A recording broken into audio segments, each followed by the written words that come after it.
This week we're going to ride KTM's biggest but not so baddest adventure machine, the 1290 Super Adventure.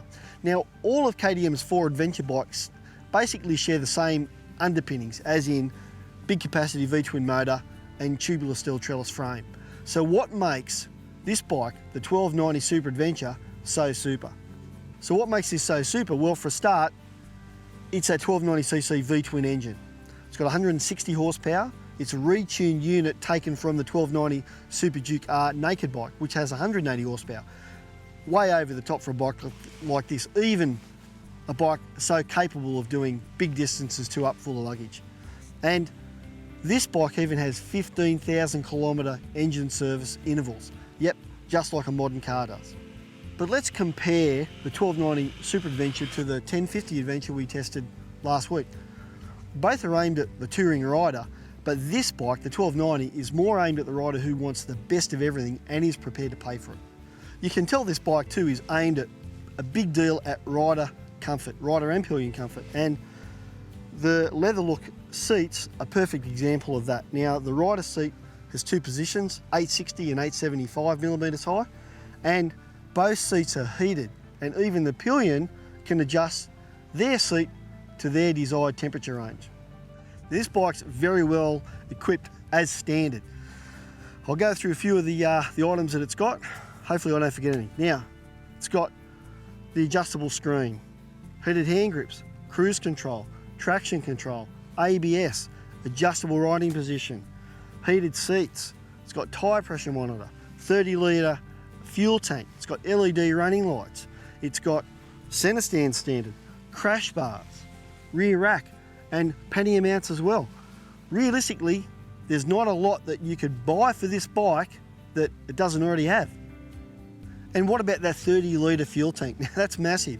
That gives a bike a range of over 500 kilometres. And with the riding position and the comfort level that this bike has, you can easily do that 500 Ks without stopping, basically.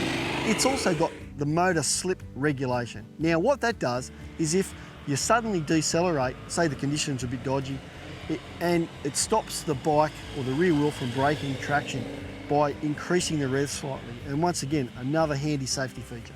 Now, like all KTM adventure bikes, this one's got all the different riding modes, but it's a bit different because it's got the WP semi-active suspension. So each riding mode combines with the suspension to give you a different feel. You want to go sportier? Well, that's how the suspension will react. You want to go softer? Well, vice versa, it does the same. Now, it's easy to scroll through into each different riding mode, and you can easily adjust the suspension as well, separately. So you can select comfort, sport, or whatever. And it's easy enough to do just with the left-hand switch block and scrolling through, pretty simple. This bike is designed to do big miles over rough terrain. It's designed for comfort as well, whether it be solo or 2-up. And it has a lot of the safety and technical features that you expect from a high-end motorcycle. It also has an edgier feel to it than most other big bore adventure tourers, and that's down to that engine.